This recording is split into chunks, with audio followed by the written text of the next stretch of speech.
Nu ko, sākam. Šodien jūs esat nonākuši neparastā pasākumā. Mēs esam pirmo reizi Latvijā atvēruši redakciju sanāksmes pirms vēlēšanām. Šī ir visparastākā ar Baltikas sapulce. Mēs parasti sēžam vienu otrai pretī, bet mēs to nevaram darīt, tāpēc, ka ir tiešraide. Un mēs sēdētu pret jums ar muguru, kas būtu nepieklājīgi. Tiešraide ir gan YouTube, gan Facebookā.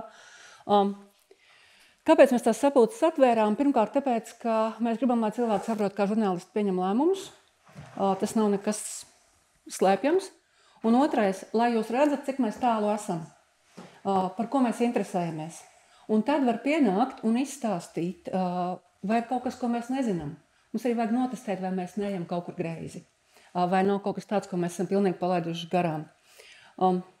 Tas ir šo sapulču mērķis. Noris ir tāda. Mēs mēģināsim iekļauties 40 minūtēs.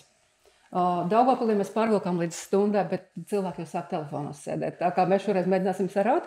Pēc tam mēs izslēgsim kameru. Jūs mums varēsiet prasīt visus jautājumus, kas jums nāk prātā un izteikt viedokļus, kādi jums ir. Tāpat Ines pieskata sociālos tīklus, ja ir jautājumi par to, ko dzirdat, prasiet. Ja jums nepatīk tas, ko mēs sakām, vai nepatīk tas, ko Rebaltika dara, viss ok, bet lūdzu nekliedzēt tiešraides laikā no vietas. Jūs mums to varēsiet sejā pateikt tajā brīdī, kad mēs izslēgsim mikrofonu, jo mums ir bijuši gadījumi, kur cilvēki atnāk un speciāli mēģina izjaukt kaut ko. Tur nebūs nekāda ieguvuma, neviens tas neredzēs. Un vēl pārējiem laika izčakarēsiet. Tā kā tas ir viens. Es sākšu uzreiz ar to, kā mēs to sapulci parasti organizējam. Tad, kad mēs izziņojām, Facebookā bija 2 jautājumi. Pirmais bija, kāpēc tikai sievietes? Tas bija tas? Kā vienmēr. Tāpēc, ka vīrieši jūs neredzat. Vīrieši ir kurš Erasmusā, kurš montāžas studijā, kurš teātra mēģinājumā. Un Latvijas žurnālistikā vispār ļoti daudz sieviešu, jo viņas nav pietiekami ātri sapratušas, ka tai profesijā naudu nenopelnīs un turpinājušas ar to nodarboties atlikušo dzīvi. Par mums var redzēt visu vīriešu, ja gribas paskatīties. Nē, visus tur nevar redzēt. Ir arī tie, kas strādā kā freelanceri. Un otrais jautājums bija, kāpēc tajā vietā, kas atbalsta homoseksuāļus? Mēs esam pateicīgi Kaņepes kultūras centram par to, ka viņi atsācās šādām avantūrām. Un es nevaru iedomāties sapulces vietā, kur visus cilvēks neuzskata par vienlīdzīgiem. Tādas Baltikas sapulces nebūs. Un tās visas sievietes, kas šodien ir atnākušas, es esmu Sanita, es esmu Baltika redaktore. Mana funkcija šajā sapulcē beigsies pēc pāris minūtēm, jo es Rīgā gandrīz neko nedaru. Mums ir 3 pilsētas – Rīga, Daugavpils, Rēzekne. Es atbildu par Daugavpili. Ines atbild par Rēzekni. Un Olga Dragiļeva atbild par Rīgu, kas attiecās uz pētniecību. Savukārt Evita Puriņa vada Baltika faktu pārbaudas nodaļu. Un viņa atbild par pilnīgi visu, ko viņa dara visās 3 pilsētās. Ines ar Anniju. Annija strādā faktu pārbaudas nodaļā, Ines strādā pētniecībā. Viņa loma ir būt vēlna advokātam, jo visās sapulcēs visu laiku viens, kurš nīd, vismaz pie mums. Nē, šitas nē. Un tagad mums ir 2. Un es pat nepiedalos.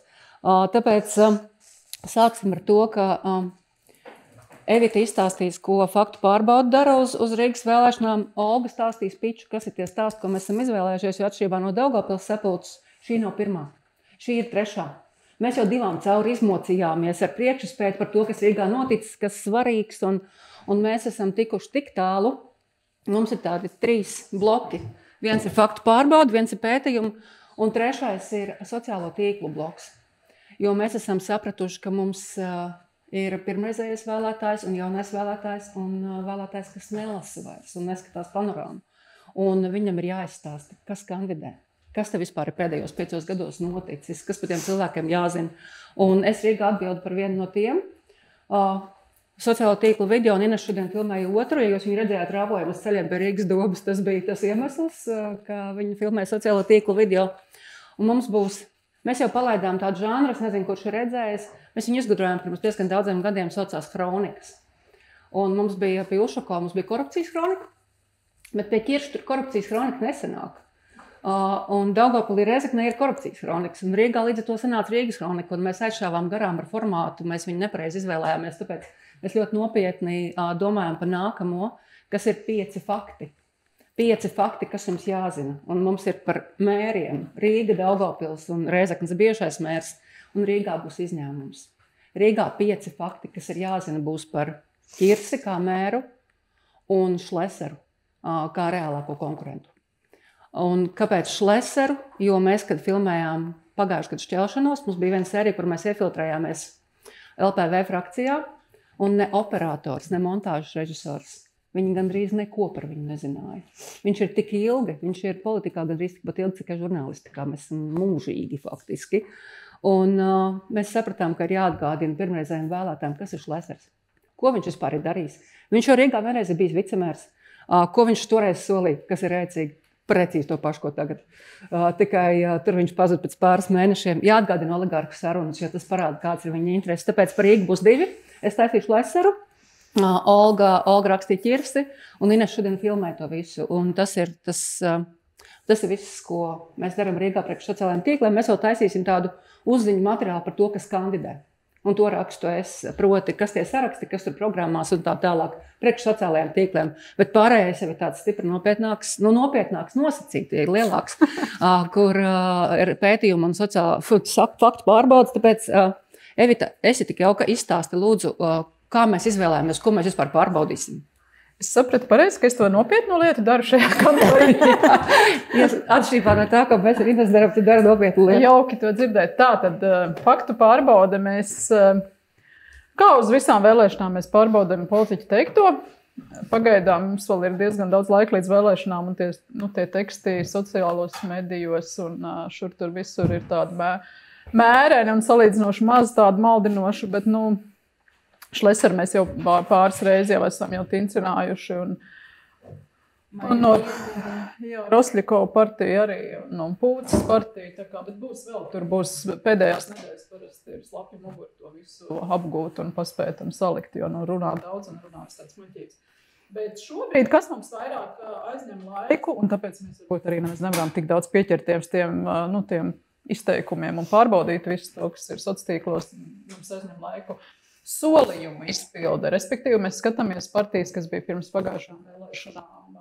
Tās partijas, kas reāli Rīgā bija pie varas. Un tās ir, mēs arī Daugavpili un Rezekni skatāmies, bet šodien mēs runājam par Rīgu. Un tās ir 4 partijas, tātad Mārtiņa Staķa, kad viņš bija mērs, tur bija progresīvie un atgādini man attīstībai par, vai ne? Tad, kad viņi visi kopā. Un tad, kad visi kopā. Jā, un tad viņi tur tā viss pēc tam ātri diezgan sadalījās, bet, programma viņiem bija viena, solījumi viena, tātad to mēs pārbaudām, tad mērs Vilnis Ķirsis jaunā vienotība, saprotams. Tad ir 2 vicemēri, tātad mums ir Nacionāla apvienība, kur tagad ir Atnieks, pirmais numurs, pat sarakstu iesnieguši. Un sieva pēdējais. Un sieva pēdējais, jā. Kā bez sievas, tajā partijā parasti sievas netiek aizmirstas, vai ne? Tā ir, jā. Un tā tad otrā vicemēre, kas ir Linda Ozola, tikko nāk no intervijas ar viņu no Rīgas domes, jaunā konservatīvā partija, kas ir sašķīdusi, viņa no tās ir prom, viņa ir pie Ķirša un sarakstā Kots Rīgai visi draudzīgi, tagad tur viena kompānija. Bet programma viņa gadījumā, piemēram, ir tāda, kuras labi, redzēsim, manuprāt, tur ir varbūt viens no 10 solījumiem izpildīts. Viņi bija kaut kādu utopiju tur sarakstījuši. Lūk, un tad mēs ejam pa katru punktu pārbaudāmu punktu, jo, piemēram, Nacionālā apvienībai, kas ir mūsu tradicionālā problēma īstenībā, tur ir tāda dzeja, ka tu nevar pārbaudīt, attīstīsim, uzlabosim, veicināsim, rūpēsimies, kur tu nevari ne izmērīt, ne pārbaudīt, jo rūpējas un attīsti jau vienmēr. Bet pārējiem ir salīdzinoši daudz konkrētu solījumu, un tos konkrētos solījumus, tad mēs precīzi skatāmies cauri. Un tad es, piemēram, vakar vai aizvakar, kur dienas bija pie Ķirša arī, un viņi tādi uztraucās cilvēki, reāli sēž un priekšā, un tā intervijā. Uztraucas. Es saku, arī šodien man radās iespējas, ka reāli uztrauc, lai gan es ļoti tā, bezskaislīgi, pat teikumam, ko jūs te esat darījuši, kā jūs varat? Vienīgais jautājums ir, kāpēc tas ir neizdarīts, jo par izdarīto mums jautājumu nav, bet mēs prasām, kāpēc jūs to neizdarījāt. Un mums ir konkrēti punkti. Jā, un tad var redzēt, ka nervozē un tā, bet būs, un tas paņem baigo laiku, neapšaubāmi, bet kaut kāds subjektīvais moments, protams, tur ir, bet mēs mēģināsim pateikt, kas ir daļēji pildīts, izpildīts vai Vai, bet kā jūs zināt, kas ir izpildīts un kas nav? Jūs pirms tam kaut kā pārbaudat pašas? Jā, es esmu ļoti daudz jautājumus iesūtījis Rīgas domē. Liela daļa ir, viņi man ir smuki atbildējuši. Tagad ir otrā porcija aizsūtīta jautājumu paka būs vēl. Tad protams, mēs ejam cauri publiskai informācijai, kur tu redzi, ja tas tur ir atklāts, izdarīts, tad skaidrs viss. Un tad ir tādi, kur neviens gailis nedzied, ko tu nevari saprast, bet tad tu ej pie tā cilvēka un prasi, un tad viņš skaidrojas tur tāds nosvīts vai citādi. Jā, tas vispār ir ļoti interesants process. Un mēs to darām jau daudz vairākas reizes. Mums pirms pagājušās Saeimas vēlēšanām bija, man liekas, 18. Un tas paņēma šausmīgu laiku, bet tas gandarījums pēc tam bija liels. Un man liekas, ka cilvēki arī to pamanīja un ka tas mums tīri labi aizgāja. Un es tagad vēl mēs laikam vakar ar Anniju spriedām vai kuru dienu, ka tas darbs būs īstenībā ieguldīts. Varbūt, ka mums vajag radio piedāvāt lielāku formātu tieši par Rīgas. Tur jādomā. Man šodien arī parunāja Bartaševičs, tur darbības. Tas varētu būt LR4, piemēram, labi, bet arī LR1, bet par Rīgu mēs varētu kaut ko lielāku radio uztaisīt. Ja darbs ir ieguldīts, tad, protams, jo Rīga tomēr pus Latvija, un tas ir būtiski. Mēs arī otru lielākā pusē. Jā, bez atlikuma. Par Rīgu, bet es biju arī savas intereses pārbaudīt Daugavpils un Rēzeknes slavības. Kā jūs darat, piemēram, tu saki par Nacionālo apvienību, jo viņi saka, tu saki, ka tur nav nekā pārbaudām, ko tad jūs liksiet viņus mierā? Nē, mēs neliksim mierā. Par citu sveiciens Ratnieku kungam. Es jau pusotru nedēļu mēģinu ar viņu sarunāt tikšanos. Tas nav vienkārši. Kāds var nodot. Jā, viņš kaut kur vēl ir tā. Bet kad, ko tad jūs tur pārbaudīsiet? Nē, mēs kaut kādā formātā mēs uzrakstīsim. Bet Inês viņiem. Es pie viņa, protams, gribu iet un es to darīšu. Mums ir jāizdomā. Bartaševičs kungs Rēzeknē vispār. Viņš jau būtu gatavs visu darīt, tik tā valsts neļauj. Jā, un to pirti tur mēs būvējam. Noveda, bet daudz solījums tā pildīja. Grūti tas ir, bet mēģinās. Bet, zin, kā ir es negribu daudz kavēties pie Nacionālās apvienības, bet viņiem arī, tā kā es esmu tas laimīgais, kas ir izlasījis šobrīd visas iesniegtās jaunās programmas, tāpēc, ka jāraksta vēlētājiem apkopojums, viņiem arī jaunā tāda pati ir stādīsim puķes. Tu vari iestādīt vienu puķi, tu vari iestādīt pusi Rīgu. Bet es domāju, tas ir svēta lieta, bet es domāju, tas ir speciāli vienkārši, kā tas nevar prasīt, ko es tieši izdarījāt. Bet es domāju, Evita, ka šis tas brīdis, ka tu varētu sākt raudāt par to, ko tu pirmdien sapulcē raudāji. Mums ir viena reāla problēma ar faktu pārbaudi, proti ir partijas, kas melo vairāk. Un tāpēc arī ir daudz, piemēram, ir vairāk Šlesera, ir vairāk tur Rosļikoviešu, un tāpēc, ka viņi vienkārši to nodarbojas standartā. Un Evita nevar paspēt izsakot, ko runā pārējie, ko viņi runā radio, ko viņi runā televīzijā, tas apjoms pa lielu. Tāpēc viņi pirmdien mums tas sapulcē raudāja par to, ka viņi vienkārši, ka mums atkal dēļ šī būs, kāpēc jūs neaiztiekat tos valdošos? Tāpēc man ir lūgums visiem, kas skatās, visiem, kas šeit ir, ja jūs redzat, ka koalīcijas partijas mūd pa 29, arī citi, vienkārši sūtiet to informāciju, tāpēc, ka viņas nevar visu ieraudzīt. Jā, bet tas, es nezinu, vai šodien, piemēram, tāds jautājums te varētu būt, bet mums faktu pārbaudē tiešām saistībā ar politiku teikto, tas ir mūžīgs jautājums, un vienmēr kāds tur Twitteros pajautās. Ko te jūs tikai tos pārbaudat? Jā, kāpēc jūs tur, bet... ja mēs skatāmies, es nevaru saklausīt, kur ķirs atklāt melo, tad, kad viņš ir runājis sliktas, nepareizas lietas, mēs esam rakstījuši, bet tas nebija tagad priekšvēlēšana posmā, vai ne? Protams, ka tie cilvēki arī viņi zina, ka mēs sekojam, viņi arī ir gan uzmanīgi, kamēr dažu partiju... Bet jums ir kaut kāda doma par balansu? Ja, nezinu, Šlesers melos 20 reizes, un 20 rakstus par Šleseru. Jā, mēs rakstīsim. Yeah? Jā, mēs rakstīsim, tāpēc, ka tad tas ir jāparāda, ka tā ir viņa taktika, un tas ir veids, kādā viņš balsis meklē, un... Mēs rakstīsim, bet tad mēs arī, tāpēc arī, piemēram, šodienas ir skaidrot, ka mēs to darām, tāpēc, ka to nevar palaist tā garām. Bet tas gan nav pa vēlēšanām, bet šodien mēs, piemēram, uzrakstījām pūstulīt gaisā par valdības ministru, vienu izteikumu, kas ir koalīcijas partija, un nav tā, ka mēs tikai to slikto opozīciju, slikto pētnieks, neviens nav slikts vai labs, bet ir tā, ka tas, tā balans un tā līdzsver, diemžēl nav, jo es vienmēr to Trumpu piesaucu, Trumps Baidens visāds muļķības runāja, bet Trumps runā apmēram, cik daudz 100 reizes vairāk, jā. Tad, tas atšķirs. Jā, man tas kremt. Man tas kremt, tāpēc, ka, ja tas līdzsvars nav, es viņu esmu pat gatava mākslīgi izdomāt un pievilkt mākslīgi līdzsvaru, tāpēc, ka savādāk Savādāk ir tā, ka tiešām tā kā Rīgā vispār nav medija, kas tā kā Rīgas domē seko. Un tā kā visi, es negribu teikt visi latvieši, bet visi atcerās, kā bija pie Ušakova un saka, labi, ok, bet ir šī tāda korupcija nav, viņi tur vienkārši mūjābeļi, ja.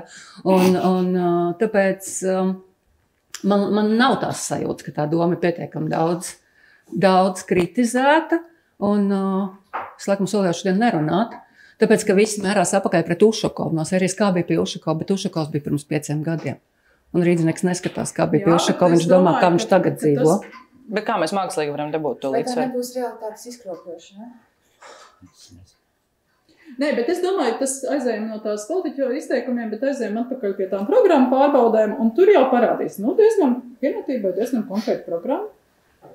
Progresīvajiem bija attīstībai par gana konkrētu programmu. Iziesim cauri, un tad arī tas kaut kādu atbildi. Lai Ušakovs bija tā, vai ne, un tā, bet ko šī doma reāli padarījusi? To varēs redzēt. To varēs redzēt, kā viņi to savu programmu ir pildījuši. Protams, tur jāņem vērā, ka pa vidu bija Covid, pa vidu bija Krievijas iebrukums Ukrainā, milzīgs bēgļu pieplūdums, ar kuriem vajadzēja tikt galā. Tagad civila aizsardzībā visas šīs prasības, kas pēkšņi tā kā no gaisa uzgāzās, ar kurām tomēr nereiķinājās. Ja? Visādi tur tādi objektīvi iemesli arī, bet tomēr. Jā, bet es skatos, piemēram, jau pie kaut kādiem mūsu darbiem, jau ir kandidējošie politiķi no valdošās koalīcijas, no serijas. Jā, bet kā bija pie Ušakova? Un es vienkārši negribu iekrist tajā bedrē. Jā, bet kā bija pie Ušakova, jo pie Ušakova bija pirms 5 gadiem. Jā, tas ir arī, piemēram, viņa ķirša arguments uz vairākiem maniem jautājumiem. Protams, viņš saka, jau mēs salīdzinām. Ir tur tāds pats problēma. Bet labi, pārējām tad pie Olga, tad tu lūdzu izstāst, kā mēs no tās bedres izkāpsim, kurā es negribu iekāpt. Es to nevaru solīt. Es vienpersoniski mums neizlūkšu. Jā, bet es stāstīšu par to, ko es rakstu jau un rakstīšu pētot, kas Rīgā notika pēdējos 5 gados un kas nenotika. Un mēs nonācam mēs ilgi domājam, par ko rakstīt, jo, protams, ka maza cilvēka komanda nevar izpētīt visu, pilnīgi visās jomās 5 gados notikušo. Un tad mēs izskatījām ļoti rūpīgi aģentūru arhīvu, par ko mēdī rakstīja par notikušo Rīgas domē un Rīgas pašvaldībā. Izcēlām skandālus, izcēlām kaut kādas neiedzības, ļoti ilgi runājām par to, kas ir galvenais un uz ko mēs gribam koncentrēties. Un tad mēs nonācām pēc būtības pie 4 rakstiem, ja viņus par mēdījiem es arī stāstu, vai ne? Mēs nonācam pie 4 rakstiem, kas koncentrē to svarīgāko. Un, protams, tas ir svarīgākais caur mūsu prizmu, bet cits mums nav, vai ne? Varbūt te palīdzēs. Un tad pirmais, kas visticamāk arī, ko mēs pirmo publicēsim, tā būs mediju izmantošana, jo mēs tagad redzam, ka ļoti uzmanīgi politiķi rīkojas tieši priekšvēlēšanu periodā, kas ir sācies 8. februārī, tur var atrauties knapu sodu, visādus arī nesmukumus. Bet pirms tam daudzi gan domas koalīcijas, gan tie, kas plāno nokļūt varā, ļoti necaurspīdīgi izmantoja gan mēdījus, gan sociālajos tīklus sevis popularizēšanai. Un tas pēc būtības raksts ir gatavs. Sanita viņu rediģēja jau 2 nedēļas. bet viņš būs vēl jāatjauj. Es izmantoju sapulci. Tu teici, tā ir tā kā... Tu teici būt atklātiem. bet vienīgais, kas man uztrauc, ka vienkārši tas būs jāpapildina, jo tad būs kaut kas vēl parādījies klāt. Bet tur ir ļoti interesants lietas, tur ir avīzes, kur viens kandidāts intervē otru, vienā brīdī žurnālists, tā kā vienā atvērumā ir politiķis, kuru prezentē, nākamajā jau žurnālists, kurš intervē vēl vienu kandidātu. Un tā tālāk nerunājot par Rīgas domas sociālajiem tīkliem, kur ir 3 varoņi un var uzminēt, kuri.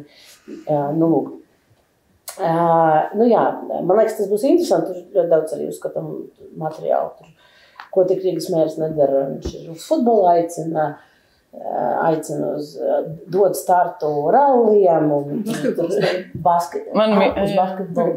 Tagad basketbols, jā, to es vēl nesmu. Man mīļākā daļa laikam bija, ka viņi atklāja jauno Narvesen kiosku. Tas bija. Tur gan mērs nebija, tur bija citi politiķi, jā. Bet uz kiosku atklāšanu bija atnākuši.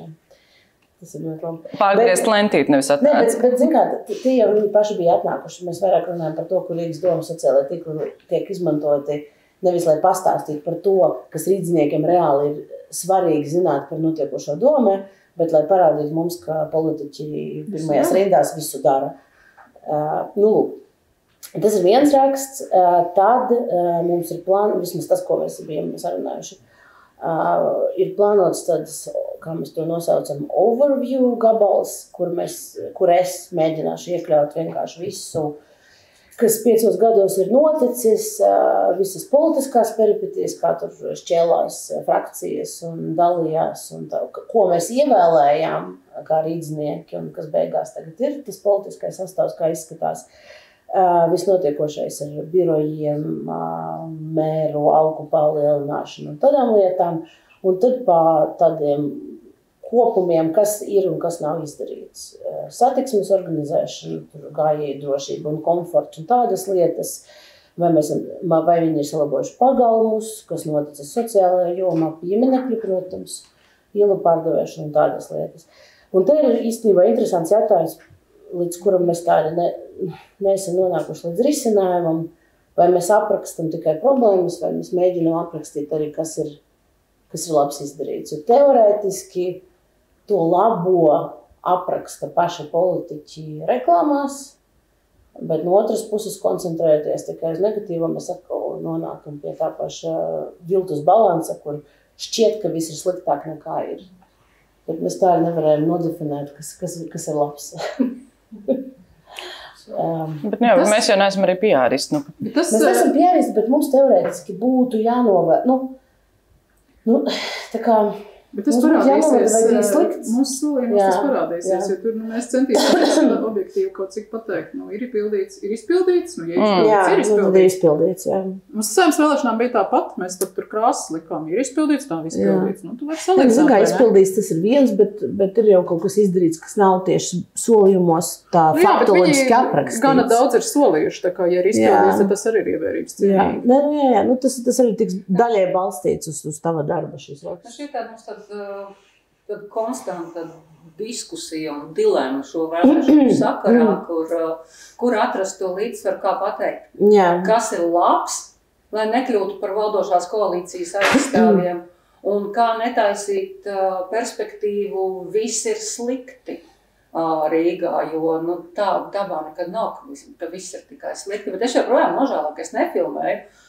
Man tāds vizuālākais piemērs tam būtu. Es gribēju filmēt Bēdra vienības gatavas krustojumā, kur šīs domas laikā ir atrakta vismaz 4, 5, 6 reizes, jo tad bija vēl atsakaņš jautājums, tad viņi bija jāremontē. Tas ir tas, ko es saucu par mūjābeļiem. Darīt darbu, bet dara visu laiku kaut kā, caur neiespējamu. Bet mēs neesam aizgājuši līdz tam, kā mēs tiksim līdz tam, kas ir labs izdarīts, jo, kaut kas jau ir, bet tu, Olga, es neko. Redzēs, jo... strīci par to, ka tas cilvēks atgrūž, un šis laika kāds perspektīva, ka viss ir slikti, tas viņi atgrūž vispār no kādas interesēšanas. Bet man tagad, es vienkārši klausos, es atbildīju par Rezekni, man jātur kaut kas labs, kas noticis Rezeknē? Nē, tev nav jātur nekas labs, kas ir noticis. Noteikti. Man nav tik daudz laika. Nē, mākslīgi to nevar meklēt. Mākslīgi to nevar. Kurā nav ūdens. Labs. Dedzinās koks no Somijas. Tu zini, kāda ir man nostāja diskusijās. Es domāju, ka neko nevajag mākslīgi izdomāt. Ja nav kā labi, ko teikt, tad nav ko. Lūk. Bet runājot par labo, tad, ne visa labo, bet ir kaut kādas lietas, kas ir tiešām izdarītas. Jautājums, cik labi izdarītas. Un tas trešais stāsts ir par to, kā virzījās un pie kā nonāca vairāki lieli attīstības projekti, kas Rīgā ir... Daudzi no tiem bija iesākušies vēl Ušakova laikā, bet, protams, 5 gadi ir pietiekošs laiks, lai tas jaunais sasaukums kaut ko ar tiem labu vai sliktu izdarītu. Un tad mums ir 3 mēs esam nodefinējuši, kuros tiešām ir jāsaprot, kas tur notiek. Tas ir futbola stadions Lucavsalā. Tas vēl nav, bet zeme ir piešķirta, un tad Un tad tur ir jāsaprot, kas ir tas, ko Doma darīs. Vai tā ir kaut ko apsolījusi, jau nav apsolījusi, cik realistiski tas ir, kas to stadionu beigās būvēs vai nebūvēs. Kāpēc tur ir tikai viena māja uzcelt, kas galīgi nav stadions šobrīd? Jo stadionam tikai vēl Tu esi iekšā bijusi mājā. Varbūt tur ir stadions. Tas ir Harija Potera, ka tur kā iekšēji vaļā. Bet jā. Bet, katrā gadījumā tur viss ir tādā sākuma stadijā vēl. Tad ir slavenais Waterfronts, kur mums sola 3 miljārdus un ka Rīga kļūst par Eiropas centru. Tur arī līdzīgs jautājums. Tur vēl nekas nav, tā, no tā solītā, bet tas, ko mēs gribam saprast, ko es gribu saprast, kas notiks no Domes puses, ko mēs kā rīdzinieki beigās esam apsolījuši vai neesam apsolījuši tam Mahmudam Alabaram. Un es šodien par to domāju. Un man šķiet, ka tas interesants aspekts ir, ka tā investoru saistība ar Lukašenko un Kadirovu, jo kurš katrs, kā tur bija, Kadirovs bija Alabara dēla kāzās, laikam. Šitā saistība ir ļoti tuva. Jā, Lukašenko arī ir visi brāļi. Lukašenko brālis. Lukašenko ir arī brālis un draugs. Brālis un draugs, jā. Tu šodien rakstīji. Mēs šodien filmējam video. Jā. Lūk, un tur ir interesants aspekts, jo valsts drošības dienests publiski, tad, kad bija sižete par šo, valsts drošības dienests publiski teica, ka viņi tur tā kā nesaredzēja nekādus riskus. Un viņi jau tā kā kaut ko saprot, vai ne, no riskiem, jācer. Attiecīgi, tas jautājums, ko es arī gribu atbildēt, ir, labi, VDD neredz problēmu, bet kādas reāli? Viņi to teica pirms gada. Attiecīgi, jautājums ir, viņi neredz, bet viņiem ir savi kaut kāda kritērija, bet vai mēs varam nosacināt, kādi ir tie drošības riski, ko tas nozīmē? Labi, viņš ir tusē ar Kadirovu. Ko tas dzīvē nozīmē? Viņš brauks te un tad stāstīs kaut ko Putinam. Kas tas ir? Tas ir tas, ko es gribu. Tas, ko es gribu, ir. Es esmu to teikusi. Nē, šito es nezināju, bet es esmu to teikusi vairākas reizes, ko es gribu atbildi. Un man ir atkal tā sautīgā interese, tāpēc, ka man bija tas jātājas 5 fakti par Šleseru. Es gribu ļoti konkrēti atbildīt, kāpēc Šleseram vajag vicemēru vai mēru. Waterfront sakarā, jo es esmu tik ilgi nodzīvojusi, ka es atceros, kā viņi mēģināja to laikmatīgās mākslas muzeju iekārtot. Tu domā, ka viņš grib pie varas tikai tāpēc Waterfront? Es esmu pārliecināta, ka viņš grib pie varas A varas dēļ un B Waterfront dēļ. Un ja vēl kaut ko pa ceļam var izkārtot, katrā laikā. Jo tā salu apbūve viņa svarīga ir, tāpēc, ka oligarhu sarunās bija Zaķu salā tie 12 hektāri, kas ir pārdoti tagad Igauniem. Lucau salā līdz ar to futbola stadionu, tas nozīmē drīkst būt apbūve. Un, protams, Trumpa kazino tur diez vai vēl, kas es zinu. Bet es gribu reāli atbildi par Waterfrontu, kas ir tas, ko vajag, jo mana pieredze un intuīcija liek domāt, ka tas ir pilsētas infrastruktūra, ieguldījuma infrastruktūrā. Kas ir Trumpa kazino? Mums bija jābūt Zaķsalā, bija jābūt Trumpa viesnīcām kazino. Man ir jāstrādā ar cilvēkiem, kas šito nezina. Tas bija baigi sen, bija tā, ka viņiem zeme tur. Un tad Kozjovs, Krutujs un Šlesers arī, viņš brauc, Trumps nebija prezidents runāt par to, ka tur cels koncertu zāli. Bet vispār runa bija par kazino, un tam bija jābūt tipa Zaķenē. Un tur taču bija visas tās pratināšanas, kur Fips Knāba vārdā pratināja Trumpa ģimenes locekļus par to, kāda tur tie dīli bijuši. Tas izlīd oligarku sarunās. Bet tā interese par tām salām tur ir, tāpēc es visu laiku prasīšu šito. Tu tagad uztraucies, ka es neizstāstīju to, ka... Nē, es neuztraucos. Es vienkārši tā kā tu publiski pasaki, ka Jemberga 2 nedēļas rediģēja rakstu, tā es publiski pasaku, Dragaļov, es jau tevis gribu šito, līdz ar to mums abām vairs nav kur atkāpties. Tas ir skaidrs, jo tur ir tramvajs, tur var ievest tramvaju tā kā iekšā tajā teritorijā. Tur viss tiek krustojumi, tur viss komunikācijas. Jā, un tas viss ir... Es tā biju beigas iegūklēju, man bija 9 gadi, kad tas kasīno bija. Es varēju nezināt. Pat tas jau ir par to stāsts. Ines, par to stāsts. Tev bija 9 gadi, bet tu vēlēties jau kuro reizi šoreiz, ja? Bet Šlesera vēlētāji un jaunie vēlētāji ies pirmo reizi. Reizi ienāk kā jauns spērks, Zirga jauns. Okay, labi. Un vēl trešā lieta, kurai es šodien īpaši pievērsos, ir šīs slavenais Skanstes revitalizācijas projekts, kur no purva mēģina uztaisīt super attīstītu teritoriju. Un teorētiski tas viss, tā problēma sakne ir Ušakova laikā. Viņa laikā ir izvēlēts tas būvnieks, kas to būvēs, un projekts, un beigās viņi tur 20. gadu sāka būvēt vēl pagaidu administrācijas laikā. Bet jau jaunas domas laikā viņi ir konstatējuši, ka viss, kas ir izbūvētais, sāk grimt, jo apakšā, jo tas ir, cik es saprotu, parāk smagas priekš tās zemes, kas tur ir tāda, purvaina.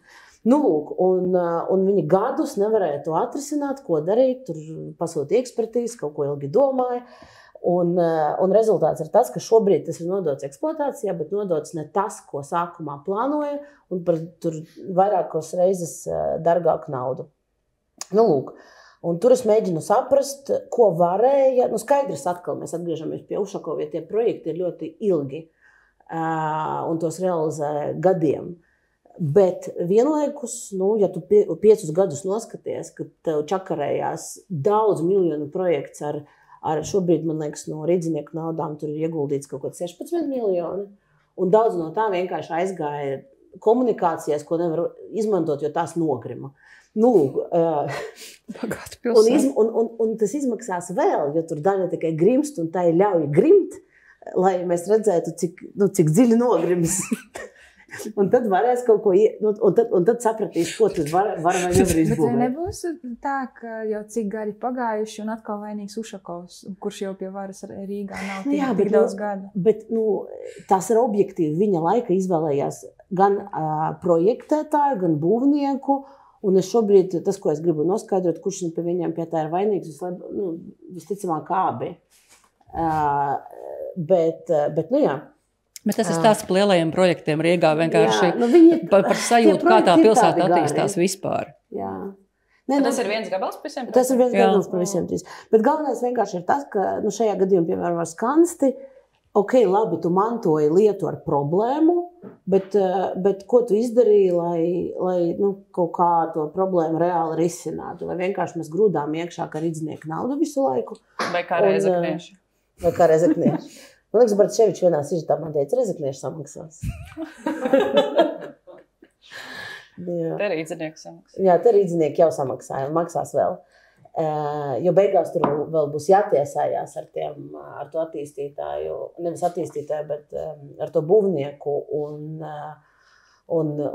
ar to projektētāju par to, lai viņi atmaksā visus šos miljonus, kas ir, Bet šo visu ir iespējams uzrakstīt seksīgi. Tā kā man izklausās neinteresanti. Mēs redzēsim. Tā kā šausmīgi, milzīgi projekti un viņi vienkārši tādu smagnēja tā tēma. Bet tas ir stāsts par Mēs kaut kādu video arī taisīsim. Droši vien. Ko? Ja tas ir stāsts par to, ar kādiem lielajiem projektiem attīstās pilsēta, tas varbūt tev nav seksīgi, bet ir cilvēki, kam tas interesē. Man liekas. Es domāju, ka to var... Tad, kad Olga pateica 16 miljoni, tad man tā palika... Kad to plānoja 15. gadā, tiem bija jābūt ne to 3, ne to 5 miljoniem. Labi, pa vidu ir karš, tur Covid un kas vēl, bet tas ir vispār pieņemts saprotams, ka ja tu vilcini to būvniecību, tad tur sadardzinās. Tad mums ir mēdīja gabals, tad mums ir attīstības projektu. Lielā Rīga, pārskats, kas vispār ir noticis šajā pilsētā pa pēdējos 4. Mums tas ir Olgai. Mums tas ir Olgai. Mums tas ir Olgai. Un tad vēl 3. gabals, 4. gabals ir par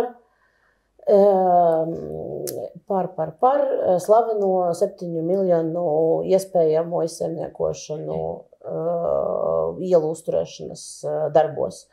Tas ir skaļākais, kas šajā domā ir noticis, un es mēģinu saprast, man nav mērķi īstenībā tā saprast, vai tiešām tur mērīja to bedrīšu tur iesēdumu vai nemērīja un kāda pareiza metode. Tas ir tāpēc, kā staķis kritiet? Jā. Tas ir tas, kur staķim bija trauksmes celē ziņojums. Viņš uzdod to izmeklēt Mārim Plaukam. Viņš nekrita. Viņš nometās. Lepni pacelt. Jā, es arī vienmēr pat aizēju, bet nekur nemetā. Viņš sagaidīja dziesmu svētku gājienu un nometās. Kā mēs noformulējām. Tur es mēģinu saprast, kas... apkopot to visu un izskaidrot, lai cilvēkiem ir skaidrs, kā vispār uz to skatīties. Un es tagad šobrīd jau zinu, ka es nepateikšu, kuram no viņiem bija taisnība. Vai tur bija vai nebija tā izsaimniekošana, vai tur tiešām izmērīja vai neizmērīja pietiekoši tur asfalta daudzumu, kuru lika. Kāds ir tad mērķis tam rakstam? Labs jautājums. Es mēģinu... Atgādināt? Var arī vienkārši atgādināt, es domāju, jo tur jau bija turpinājums. Tur jau tas stāsts ir nevis, jo tur tajā stāstā tīri, domas perspektīvas ir divas daļas. Viena, vai tur izsaimniekoja un neizsaimniekoja to naudu, un otra ir, vai doma darīja pietiekoši, lai to noskaidrotu. Un šobrīd visticamāk izskatās, ka negluži, jo bija divas, bija disciplināra lieta, tad bija audits, un tad vēl bija Knaba lieta. Knabs teica, ka viņi nesaredz tur noziegumu viņu kompetence, kas tā var būt. Ok, labi.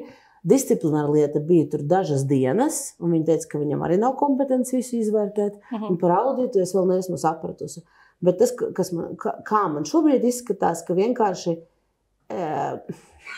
doma neatbildēja uz jautājumu, vai tur kaut kas ir noticis vai nav noticis. Un vai viņi neatbildēja tāpēc, ka negribēja, vai neatbildēja tāpēc, ka nevarēja, tāpēc, ka neviens tur nesaprot, kā īsti visas tās tehniskās lietas saliekas kopā. Bet jā, šis ir vēl viens jautājums. Bet atbild uz jūsu abu loģisko jautājumu. Nevar pateikt, kurš vainīgs kāda jēga. Tas ir tās domas lielākais skandāls. Kāds ir bijis. Vienkārši jāatgādina, kas tur notika. Jā, bet mans mērķis ir arī kaut ko jaunu šajā visā stāstā pateikt. Skaidrs, ka tur vajag kaut ko jaunu, bet ja viņi nevarēs pateikt, kurš vainīgs, tad vismaz tik daudz kā atgādinājums viņš nostrādās. Zin kā, tur ir ļoti specifiski. Vai mums ir ticība tam, ka doma tiešām izmeklēja šo trauksmes celē ziņojumu? Un ka tas, ka mums tagad pasaka, ka tur viss bija kārtībā, vai mēs tam varam ticēt vai nē. Es domāju, tas ir tas, uz ko es mēģinu atbildēt. Pirmšķietam man šķiet, ka nē, bet tur vēl jāskatās. Jo tur ir baigās nianses. Jā. Labi, nē, tās nianses tiec skaidrībā. Man jau gribējās stāstīt, jā. Tiec skaidrībā un varēs stāstīt. Secīgi iet nākamais, jo nākamais tas ielu uzturēšanas līgums, kas ir 200 miljonu liels līgums uz vairākiem gadiem, kurš varēja būt daudz lētāks, kāpēc tas nav lētāks, kāpēc mēs atkal pārmaksāsim, un kurš pie tā ir vainīgs, uz to es mēģināšu atbildēt. Lūk, tā īsumā vēl ar tilti. Īstenībā meklēs vainīgos. Mēs esam, un tā kā Anīta un es bijusi nevienā no Rīgas sapulcēm, tad, kad mēs tur vienkārši stundām malāmies vispār, lai tiktu līdz kaut kādiem tematiem, ko mēs nobeidzām, ko mēs atmetām, ko mēs nedarīsim. Viņi atkal mēģina viņu iebāzt apakaļ. Sociālotēm? Nē. Es teicu, ka mums nevajag atsevišķi rakstīt par visām tām koalīcijas peripetijām, tāpēc, ka normāli rīdzinieki tas patiesībā nerauj. Normāli rīdzinieki uztrauc tas, vai viņam ir tilts, vai viņam ir sociālais pabalsts, vai viņš maksā tik, cik viņam jāmaksā un kādu pilsētu izstās. To mēs atmetām. Tad mums ar Olgu Dragiļevu bija bezgalīgas sarunas par stabiņiem. Un, jo viņa gribēja, viņa uzstāja, viņa uzstāja par to, ka viņa gribētu izpētīt tiešām līdz galam, vai tie stabiņi bija vajadzīgi, kā ir ar drošo ceļu uz skolu. No serijas, vai tas cepiens pa tiem stabiņiem ir samērojams ar to rezultātu, ar izglābtām dzīvēm un tā tālāk. Un to mēs viņu beigās noraidījām, jo mēs teicām, viņi vienkārši netiks galā ar to apjomu, un tas arī īsti nav vēlēšanas stāsts. Bet kāpēc es tagad atcerējos par tiem stabiņiem? Tāpēc, ka lasot tās programmas, pirms vēlēšanām tiem, kas ir iesnieguši, visām Krievu partijām ir stabiņi. Novāksim stabiņus Rīgā. Un vienīgais saskaņai ir vēl foršāks formulējums. novāksim nevajadzīgos stabiņus Rīgā. Tas nozīmē, ka kaut kāds viņus atzīst par vajadzīgiem. Tā kā, piedod, ir video, kur viņš rāda, ka viņš un tas Šlestera video beidzās ar absolūti brīnišķīgiem viņa karjeru simbolizējošiem vārdiem. Ejam pie staķa pēc piķa. Jo viņi mazgā to stabiņu tajā brīdī. Tas bija pirms Saeimas vēlēšanām, kur viņi ar buro. Jā, viņi abi buro mazgāja to stabiņu. Tur bija normāls jautājums par to. Pie Smiltēna. Pie staķa un Smiltēna viņi gāja pēc piķa, bet tur bija normāls jautājums, vai tiešām tas tik maksā. Bet ir jauns video pa stabiņiem. Nē, nebūs pa stabiņiem. Nebūs. Vienkārši Olga nevar pavilkt to vairāk. To mēs atmetām. Un kas vēl bija, ko mēs vēl kaut ko atmetām, bet es jau aizmirsu, es nav vārds par to domāt. Un jūsu saprašanai tie divi strīdi, kas mums iekšēji visvairāk ir, pirmais vispār nav strīds vairs. Tur ir viedokļa dažādība, jo es uzstāju uz to, ka man ielu pārdēvēšana un pieminekļu jaukšana nešķiet būtisks jautājums, ka manā dzīvē tas neko nemaina. Viņš tur mani karo un saka, ka nē, tas ir būtiski, un tas tur diezgan daudziem cilvēkiem daudz ko nozīmē. To mēs esam atmetuši, tur mēs vairs nekarojam. Mums vienkārši dažādi viedokļi. Un otrais ir, mums ir tāda iekšējā dilēma, to, ko jūs jau redzējāt šajā sapulcē.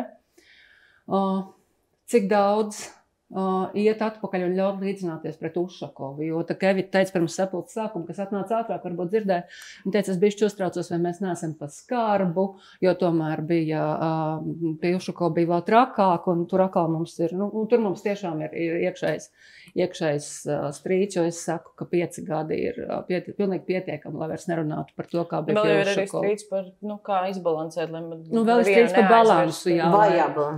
Vai jābalansē, ko darīt ar labajiem darbiem un vai mākslīgi faktu pārbaudā jāpievēlk, lai ir tas balans.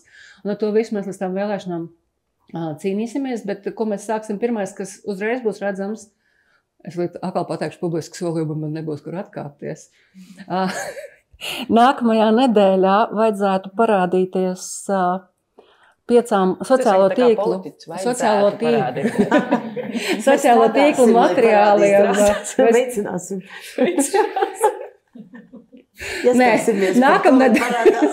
Nākamnedēļ būs abi video 5 lietas, kas jāzina par Vilni Tirsi, 5 lietas, kas jāzina par Aināru Šleseru. Un es uzreiz izmantošu iespēju un pateikšu, lūdzu, esiet tik jauki. Un dalieties pats par sevi. Spiediet laiku pat par sevi. Nē, tas nav. Nerakstiet komentāros.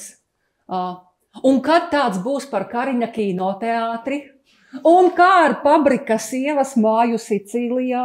Es esmu pilnīgi pārliecināta, ka tie ir svarīgi temati, bet šīs ir pašvaldību vēlēšanas un Kariņa sievas kinoteātrim vai jebkuras sievas jebkam, ja vien viņi nekandidē, tam nav, tas nav salīdzināms. Mēs runājam par cilvēkiem, kas kandidē uz pašvaldību vēlēšanām. Un otrais, lūdzu, nerakstiet. Kāpēc jūs netaisiet tādas video par Jelgavu, par Liepāju, par Ogri? Un Ogri jūs man norakāt, kad es gribēju. Man ir jautājums par Ogri YouTube, ja sūtīts. Jā, forši. Šitāds pats, kāpēc jūs netaisāt par Ogri? Nē, un jautājums ir no sērijas, kāpēc jūs nedariet to. Jūs redzat pusi no Baltikas kolektīvu šajā vietā. Pusi, nē, mēs esam gandrīz visi. Nē, vēl ir tie, kas raksta, tie ir šeit mīnus Inga, vēl ir sociālo tīklu cilvēku, vēl ir tā slavenā Ieva, kas kopienas attiecības vada un tā, bet mēs vienkārši nevaram. Mēs esam sev pateikuši, ka mēs varam paņemt šobrīd tikai 3 Rīgu dabiski, tāpēc, ka te arī nav mēdī, tie nacionālai mēdī, bet Rīga nenodarbojas. Un uz Rīgu ir viena Olga, kuru es tur stutēšu un palīdzēšu viņai kaut kā. Tad, kad es iznākšu no Daugavpils. Tu man to nesūtījot rakstīt. Jā, un tāpēc mēs nevaram paņemt vairāk kā Rīgu. Daugavpilu, tāpēc, ka tur nav neatkarīgi mediji, izņemot mazo Čaiku, un Rēzekne, kur arī ir ļoti līdzīga situācija, plus vēl pilsēta ir administrācijā, pilsēta ir faktiski bankrotā. Un es ļoti gribētu, ja man būtu bijusi iespējas, būtu gribējusi Ogri. Mēs runājam sākumā. Jā, mēs runājam par Ogri, bet mēs sapratām, ka mēs nevarēsim aizstāvēt, tad kāpēc mums, piemēram, ir, pirmkārt, resursi nepietiek, bet otrais, kāpēc Ogri, bet ne lielās pilsētas, kāpēc ne Jelgava? Tagad atkal uz Jēkabpili jāskatās. Jēkabpili, Liepāja, tāpēc būs tikai šitās 3, tāpēc komentāros varat nerakstīt tur, kāpēc ne to, tāpēc, ka nevar.